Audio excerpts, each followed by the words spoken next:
Você sabia que a quarta maior causa de morte entre os jovens de 15 a 29 anos é o suicídio? Como desenvolver motivos para viver no mundo? Esse é o tema do nosso podcast Superando os Desafios Afetivos. Motivos para viver. E hoje temos como convidada a nossa querida Tatiana Martins. Ela é psicóloga e vai falar com a gente um pouquinho sobre esse tema tão profundo da dor da alma. Seja bem-vindo ao nosso podcast, Tatiana. Eu agradeço. É um tema bem forte, né? Necessário, né? Ser discutido, muito falado. Você trabalha muito com jovens Sim. também, né? Sim. No seu consultório. E a dificuldade que a gente percebe hoje no jovem é o abismo. Sim. A falta de ânimo, falta de disposição para qualquer coisa. Sim. E quem não tem o que fazer, procura morrer. Sim. Porque vai entrando em depressão, vai... Como é essa procura dentro do seu consultório? O que rola ali para fazer com que eles movimentem aquilo que ele tem dentro dele, que está apertando, que está agoniando? Na verdade, né, esses jovens, assim, eles vêm de uma infância, né? Dependendo da infância que eles tiveram, né, a vontade de viver e a não vontade vão aparecer. Né? Então, se ele tem uma infância onde ele é motivado, e aí eu não estou falando em 1 milhão de tarefas, né? Porque os pais, eles acham que motivar o filho é botar ele em várias tarefas, várias funções, vários cursos, não é bem isso, né? É mostrar para ele ali, num exemplo familiar mesmo, de que a vida ela é mais do que existir. Ela é mais. E que a minha busca, né, ela deve ser contínua.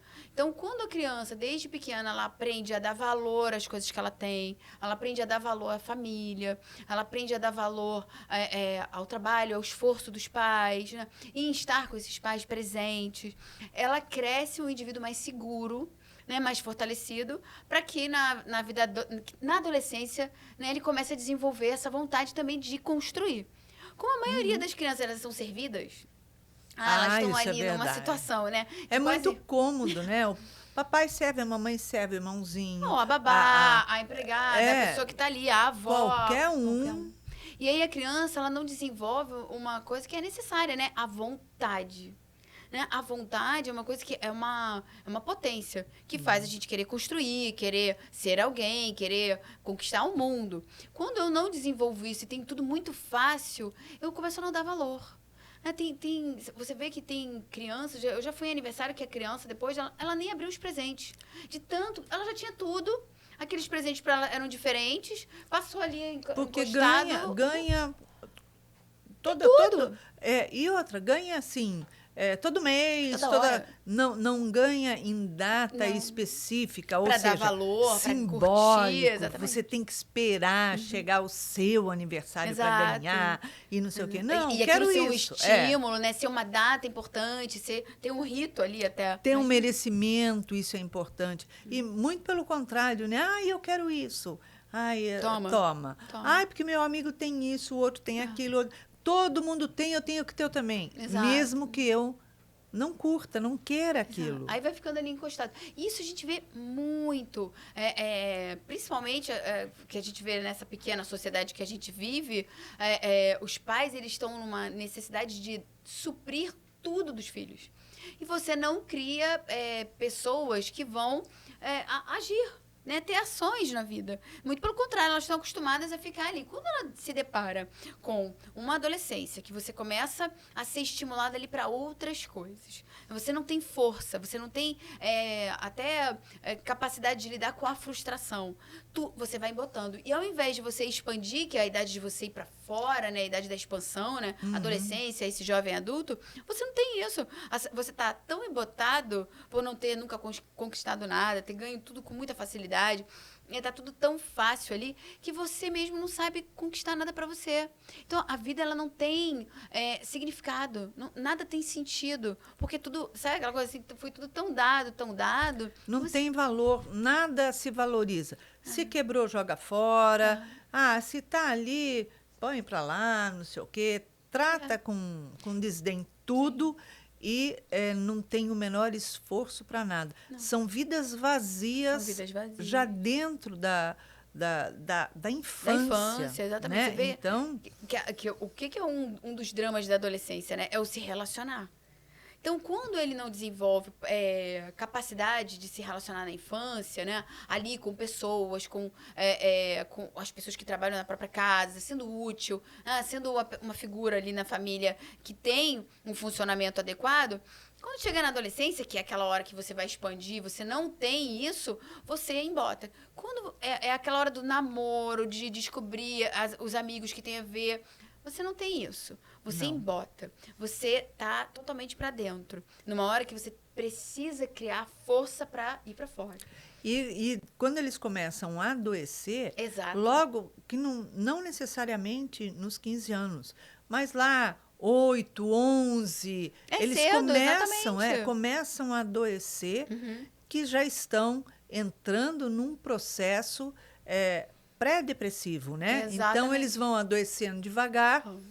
E aí, quando chega numa idade de 12 anos, aí os pais não buscam se relacionar com eles para ajudá-los a se fortalecer antes que se deprima. Exato. Né? Faz o quê, então? Eu vou levar no médico, eu vou levar num psiquiatra. Ela vai viajar. Vai viajar, ou então, dá uma Ritalina, dá um não sei o quê, dá um não sei o quê. Tem desvio de atenção. Você vê as coisas mais bizarras. Quer dizer, eu vou buscar alguém para resolver para mim, porque meu filho é um problema. E a gente não vê que o filho problema veio de uma família problema. Né? Ele está num núcleo, ele está inserido num núcleo que está gerando nele conflitos. Né? O Jung coloca num dos livros dele, ele fala o quanto é importante a psique dos pais, o quanto ela influencia os filhos. Então, se o pai não é presente, se o pai já deixa o filho sozinho e essa criança ela já cresce ali num ambiente onde ela se vê isolada, mesmo que ela tenha tudo, aquilo não satisfaz, porque isso é o vazio. Porque o vazio, ele se preenche de amor, de afeto, de companheirismo, de presença. Não é de coisas. As coisas, chega um momento que você olha para as coisas e questiona, o que é isso? Coisas são complementos para alguma coisa, para um determinado tempo do seu dia, um brinquedo, não sei o quê, mas nada mais. Não, e quando isso é bastante, é demais, não preenche nada, ele fica ali. Então, os pais, eles precisam ver que é muito bom dar presente para os seus filhos, mas nada é comparável à presença, ao olhar. E aí, quando você diz, muitas crianças de um psiquiatra, muitas crianças com depressão, muitas crianças com TDAH e tudo, mas qual o núcleo que essa criança vem? Não adianta levar só no psiquiatra, levar na psicóloga. Você vê, eu conheço psicólogas infantis, e muitas delas falam que a vontade chama o pai e a mãe, porque é enxuga gelo. Porque você vai lá, faz todo o tratamento que você pode, você dá um suporte para aquela criança, para que ela possa se desenvolver. Mas ela volta para aquele núcleo adoecido, onde ninguém dá atenção para ela, onde ninguém está presente, porque por N motivos.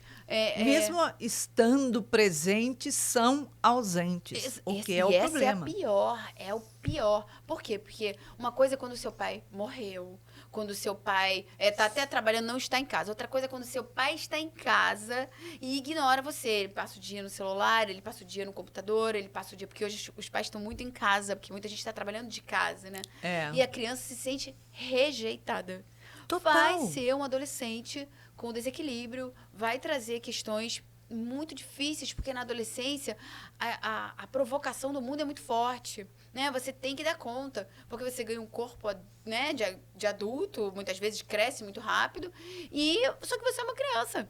E aprender a lidar com isso tudo, os hormônios e tudo mais, você não tem estrutura, não foi construída uma estrutura na infância. Você sabe que meu filho, quando estava na adolescência, ele tinha um amigo que eles eram muito amigos. E uma condição muito socioeconômica, muito elevada, tal, mas ele vivia somente na mão do motorista. Em casa tinham vários funcionários e na mão do motorista.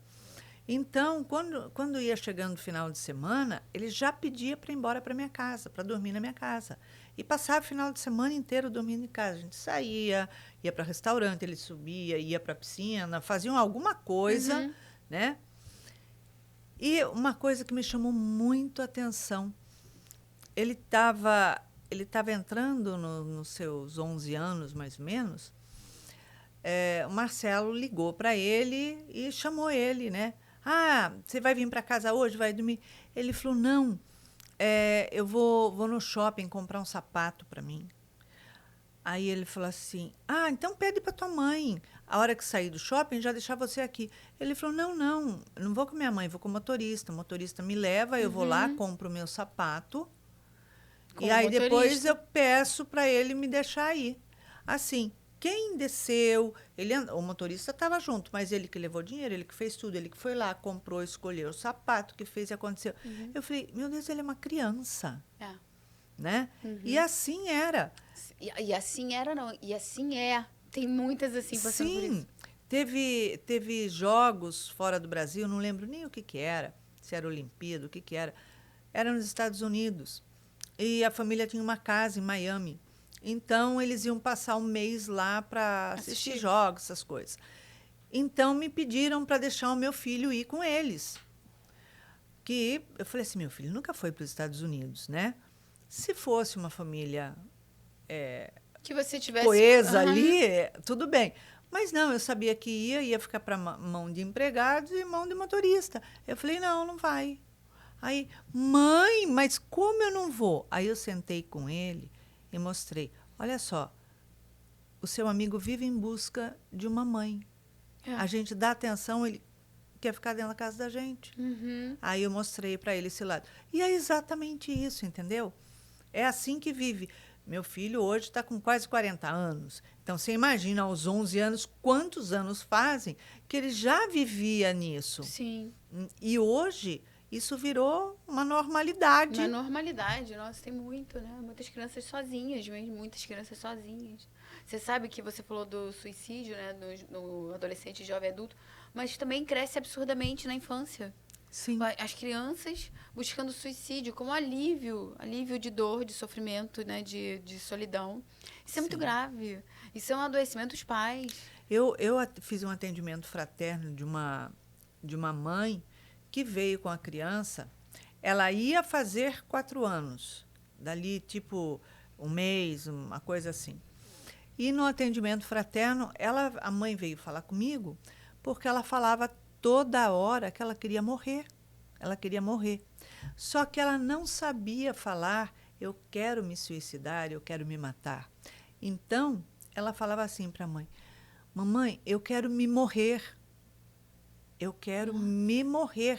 Ou seja, eu quero me matar. E ela não tinha 4 anos ainda. Ela falou, ela nunca viu nada, não teve ninguém na família que morreu, nunca assistiu nada disso, não fica em televisão, não nada, desenho animado, só essas... Quer dizer, da onde essa criança já tira isso? Você vê que é uma criança que já traz isso de outras vidas. Acho que a gente ganha nisso, né? Eu, tendo a visão espiritual, né? Vendo que a gente, como diz a Joana, né? Nós somos heranças, né? De nós mesmos. Nós temos questões, muitas questões seríssimas, né? Para serem resolvidas. O núcleo familiar fala muito desse entrelaçamento, né, da necessidade do espírito ali, de um fortalecimento. Mas eu acho que a nossa sociedade ainda tem que andar bastante para acordar para isso. Porque se a gente vê os números crescerem assustadoramente, você vê páginas, né, no Instagram, no Facebook, que jovens ensinam. Falam, gente, como pode? dizem roupas, dizem músicas, né, estimulam. Você vê o grau de desordem que há, né? E de validação. Agora, há uma os validação. pais, aí é que está. Os pais que teriam a obrigação de acompanhar o que os seus filhos estão tendo acesso na internet, o que sites, o que eles estão buscando, porque aí você ia se deparar com seu filho estimulando, induzindo e falando. Você ia fazer o quê? Você ia primeiro, lógico, bloquear tudo isso. Sim. E tratar do seu filho, porque seu filho é um filho doente. Sim, precisa E está de levando ajuda. outros pelo mesmo caminho. Mas, em vez não, ninguém acompanha. Não, são mentes adoecidas, né? Exatamente. Então, em núcleos adoecidos. Você vê, tem parece, nem parece, né? Mas a gente sabe que há uma atração, né? De espíritos adoecidos ali e que precisa de ajuda. E quando aparece a psiquiatria, até hoje, né? Muito forte nesse lado, é uma pena, porque poderia ser uma ferramenta poderosa, mas se os pais não usarem de forma adequada, vira exatamente o que você falou, é medicamento. E ao invés de ser um processo de cura, de ajuda, de dar um suporte, vira um adoecimento maior ainda, né? Porque vai só medicalizar aquela criança, aquele adolescente e Qual a adoecer. maior queixa dentro do seu consultório? De jovens, que você diz, é solidão. Como pode, né? É solidão. E essa solidão não é dos amigos, é dos pais. Minha mãe me dá tudo, mas eu não quero tudo. Ela não entende que eu quero ela. Ela não entende. Eu vou falar com ela e ela fala assim pra mim, vê se não vai fazer besteira. Eu falo pra ela que eu consegui um estágio e ela fala, vê se não vai fazer besteira dessa vez. E aí eu penso, pô, obrigada pela força. É do pai, de não estar presente, da mãe que abandonou quando era bebê. Né? Nos próprios adultos, você vê que o que mais a queixa são as dores da alma, né? Que são as dores da infância. Muita ferida na infância, na adolescência, né? De famílias bastante desequilibradas e que você vai carregando isso ao longo de uma vida inteira. Né? Que hoje a gente fala muito sobre a criança ferida, né? Que nada mais é do que a nossa infância, né? Muito ferida, com muitas causas que causaram lesões e que a gente vai caminhar pelo resto da nossa vida. Se a gente não parar e acolher, a gente vai sofrer ou vai para caminhos muito equivocados. Né? A gente vê muito isso naquele livro Memórias de um Suicida, traz esses relatos pesados, né? Difíceis, mas que são necessários para que a gente possa ter consciência de que o ser humano se perde. Completamente, completamente. E quando a gente vê isso acontecer com os jovens, a gente sabe que são jovens, como também acontece entre os idosos. A gente não pode descartar esse gap que está faltando ali, porque quantos idosos cometem o suicídio por N motivos, mas a solidão, eu acho que é algo que tá desnorteando a humanidade por falta de relacionamento. Porque, assim, a solidão, o ser humano ele foi feito para viver, né, em comunidade, se relacionar. Ele precisa se relacionar. Como ele não adquiriu, né, o auto-amor, né, não conseguiu perceber que ele também é capaz de se dar atenção, afeto, carinho, ele necessita muito do outro. Então, principalmente no envelhecimento, você vê que é um processo meio de distanciamento das pessoas, os seus amigos vão desencarnando, você, né, quanto mais você vive, mais a Deus você dá. É verdade. Né? Isso é. Então, esse processo é doloroso, porque você vai dar adeus a muita gente. Se você não está ali firme e compreendendo a vida e o que você está fazendo aqui, vai ser o momento de mais dor. Porque você só vai dar adeus. E eu lembro uma frase da minha avó, que ela falava assim, minha avó sempre foi muito ativa, foi uma mulher que viajou muito, tinha muitos amigos, ela teve uma vida muito ativa. E quando ela ficou mais velha, ela teve algumas dificuldades do corpo físico mesmo, de se locomover, então ela acabou tendo que ficar mais em casa. E uma das coisas que minha avó falava muito era assim, que me angustiava, ela, agora que eu não presto mais pra nada, ninguém me quer. Aí eu fazia assim, que isso, vó? Não faz isso. Claro que a gente quer você, mas era ela que não queria mais aquele corpo, que não estava como se aquilo não estivesse funcionando. Não atendia mais a ela. Os desejos dela, exatamente. Ela não conseguia. Então, quando você não entende o processo da vida, todo e qualquer momento vai ser muito difícil. A adolescência vai ser muito difícil, a vida adulta vai ser muito difícil, a hora que os filhos forem embora vai ser extremamente difícil, na hora que você envelhecer vai ser extremamente doloroso, porque todos esses processos são complicados. Né? Mas quando você cria um sentido para sua vida, as coisas mudam. Se eu vejo a minha vida como esse dia no sentido, eu tenho que viver tudo que eu posso, quando eu ver que meu corpo já não funciona mais, quando eu ver que os meus amigos não estão mais aqui, o que vai ser de mim? Acabou minha vida? Não pode ser. Claro que não. Pode, é o momento de eu ter objetivos. E quais são os meus objetivos? Se a pessoa não tem objetivos ao longo da vida, e eles podem ser, dependendo da etapa, né? Vai ficando muito vazio. Tem uma autora que eu gosto muito, que é a Marie-Louise von Franz. Ela tem um livrinho fino, maravilhoso, A Busca do Sentido.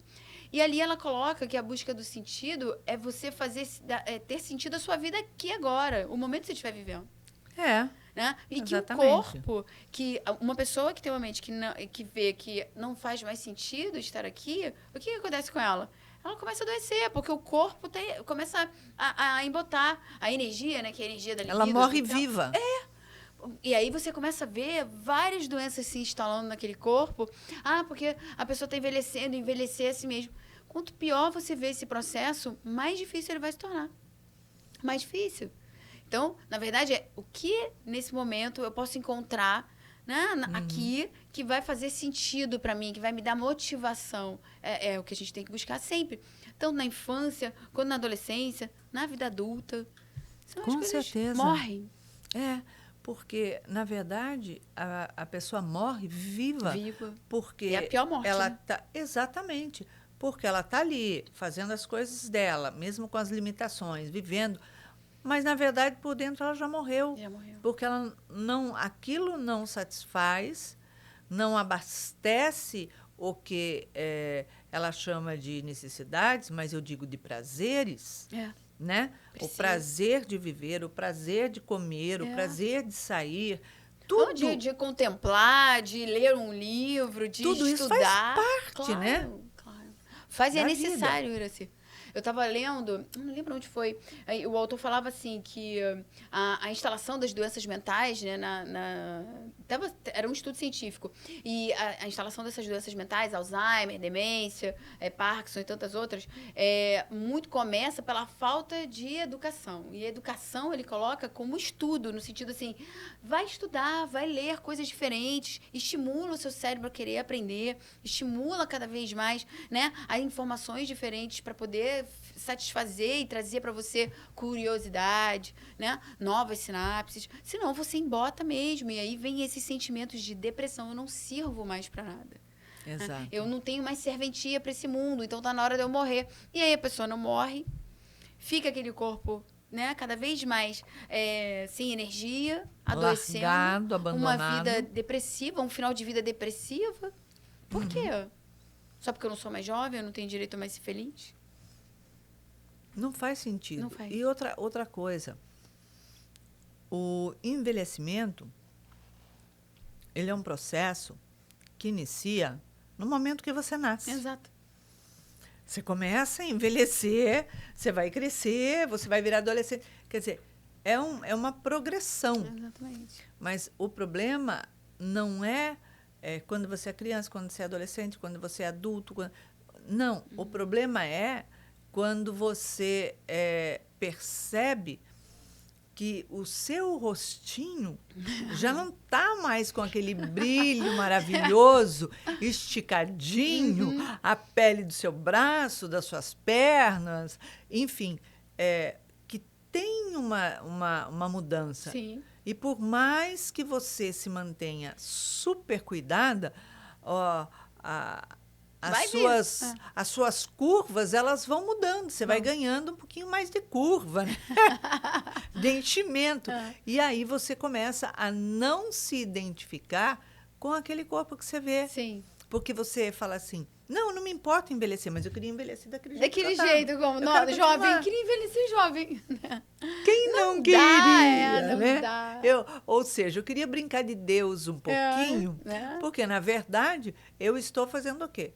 Papel de rebeldia, batendo os pés já apareceu contra a criança. a lei de Deus. Exato. Olha só, você está errado, podia deixar assim. Ah, mas que ia ser bom, ia. É bom, seria maravilhoso. E hoje nós estamos envelhecendo bem melhor do que no passado. Mas aí é que tá. A gente fala, ia ser bom? Ia. Claro, quem que não ia querer ficar com aquela carinha, aquele corpinho?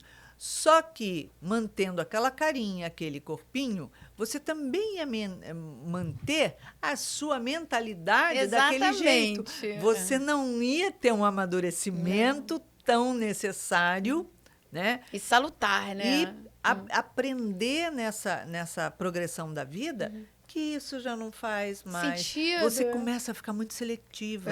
É. Isso daí não tem graça. Eu gostava tanto disso, mas nem ligo mais.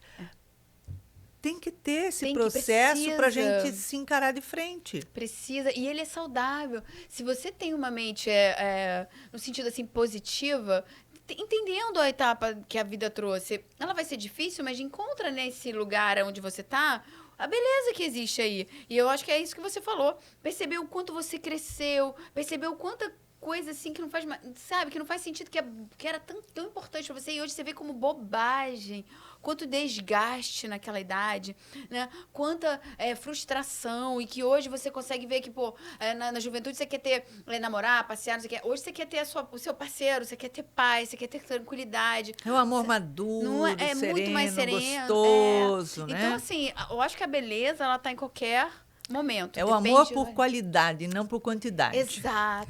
Exatamente. Então, assim, o envelhecer é um processo difícil, porque é você dizer adeus à juventude. Porém, essa juventude também, ela vem com muitas consequências, às vezes, difíceis. A imaturidade, né? Escolhas que você vê hoje, que você olha e fala assim, sabe, não cabe, eu não preciso disso. E eu não precisar disso me deixa muito feliz, me deixa muito tranquilo, né? Eu tenho o meu filho agora, ele tá adolescente, né? E eu falo assim, gente, ainda bem que eu já passei por isso tudo, Deus me livre. Quando eu vejo uma pessoa falar assim, se você pudesse voltar para os seus 35 anos, eu vi uma postagem, você voltaria? E um monte de gente assim, claro, voltava e não ficava. Eu falei, nunca, jamais. Não volto nunca, não quero saber. O passado passou.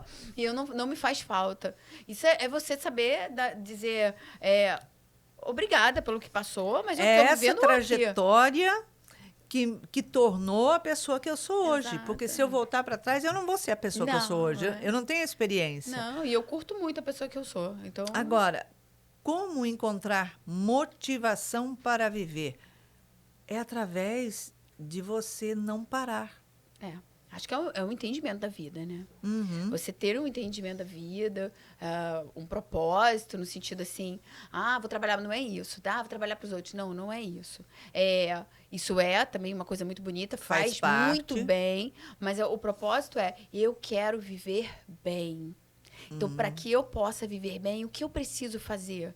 Então, independente, né, da pessoa, eu acho que cada um, o autoconhecimento faz o que me faz bem? Andar na praia, trabalhar no Seja, porque para mim vir para cá me faz muito bem, eu curto, gosto de entrar, me motiva. Então, estudar, voltar a estudar, me ver útil, não posso me ver inútil. Não pode parar, você nunca precisa ter projetos, objetivos e principalmente estudar, aprender o autoconhecimento para você descobrir quem você é, Exato. Quais são os seus gostos, suas buscas, tudo para que você aprenda a selecionar o que te faz bem, né? O que te gera prazer, o que te gera alegria, Exato. estabilidade, paz.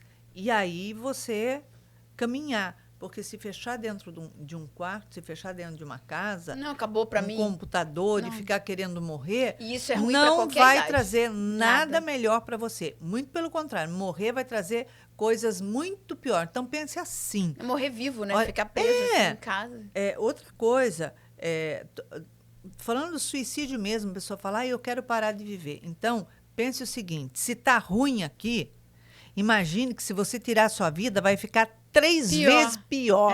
A gente indica, então só é melhor Memórias de Suicida, você vai desistir. Abraça que é melhor. Não é? Sim, sim. Porque é muita dor. Então, é buscar o sentido da vida dentro da sua vida e dentro das coisas que faz bem. Exatamente.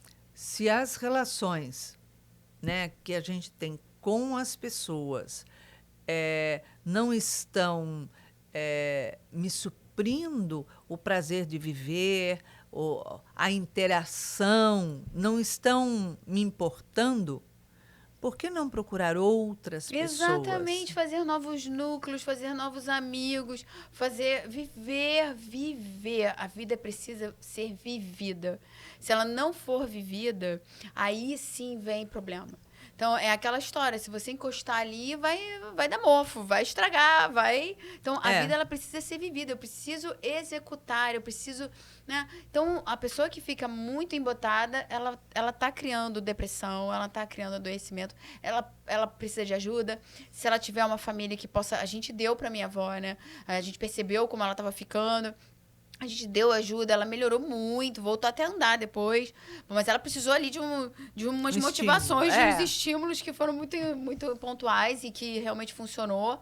E ela acabou aquelas ideias da cabeça dela, que é uma fase difícil. Mas se ela tiver a família tem um papel muito importante, né? Com certeza. A família tem um papel. Tati, um ping-pong de 3 palavras. Amor. Família. Trabalho. Realização. Busca. Eternidade. Maravilha. Obrigada, Tatiana. Obrigada pela sua presença outra vez. Muito bom estar com você aqui. Sempre é.